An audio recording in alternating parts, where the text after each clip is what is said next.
Okay, this one's fairly easy, but it's different in the sense that we're used to comparing to x squared. Now we're going to start with this one, and then we're going to end. So this is our starting one. Then we're going to end with this one here.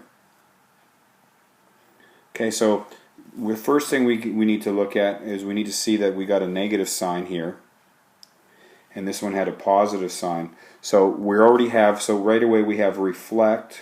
Oops, I can't see that very well. We're going to have a reflection over the x-axis, so it opens down.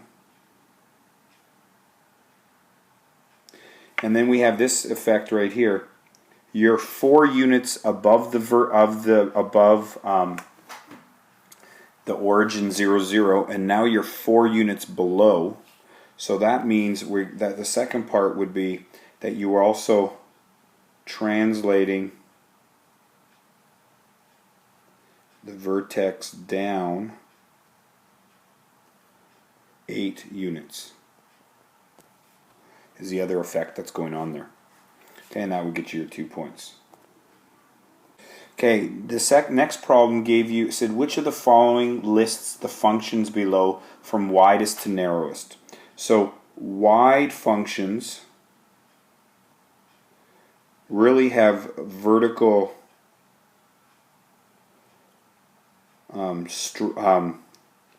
shrink, and that's when the numbers are smaller than 1. So the leading coefficient in absolute value form is less than 1. Okay? If they're narrow, then, so in this one here you look for small numbers. And when I say small, I don't mean negatives. We don't care about the negative or positive sign. Okay, narrow, you have a vertical stretch. And that means the leading coefficient's absolute value tends to be greater than 1. And that means we're looking for big numbers, or bigger than 1. And again, we don't care about the positive or negative sign.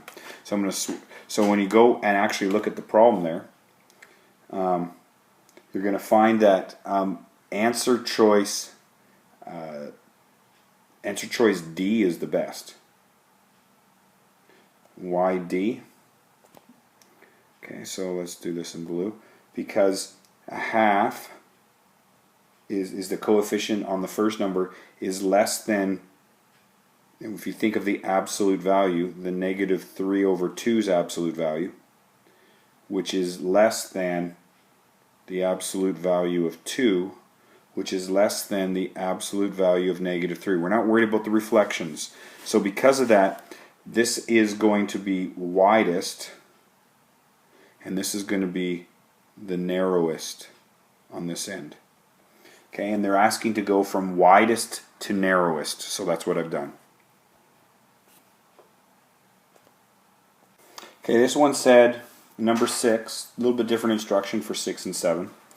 Tell whether each function has a minimum or maximum value.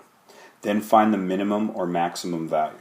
Well, if you look at this, I wrote the wrong thing down here. I think this is supposed to be 3 divided by 2. But even so, since this is positive, it opens upwards, which means we get a minimum. So already you got 1 point for saying minimum. Now you just have to find which is at a vertex. The minimum or maximum is a vertex. So I'm just going to get the vertex, and again you've seen the formula. Negative b over 2a comma c minus b squared over 4a. So if I put those numbers in, I get negative of 6 over 2 times 1.5 comma 4 minus 6 squared over 4 times 3 over 2. She's got to be careful now. 1.5 of 2. Well, the 2's cancel out and you're left with a 3. So I got negative 6 divided by 3 is negative 2. And then here I got 4 minus 36 over 2 goes into 4 2 times. So that's really a 6 there on the bottom. 36 divided by 6 is 6. 4 minus 6 is negative 2. So there's my minimum. Okay, the next problem is almost identical, number 7. The only difference is they change it. They say find the minimum or maximum of this one. It's y equals negative 4 x plus 6 squared minus 12. Well, this is in vertex form, so I already know the vertex is negative 6. The x's lie to you here. Minus 12. So I've got that there. And then since this has a leading coefficient that's negative, it opens down, which means the vertex is a maximum,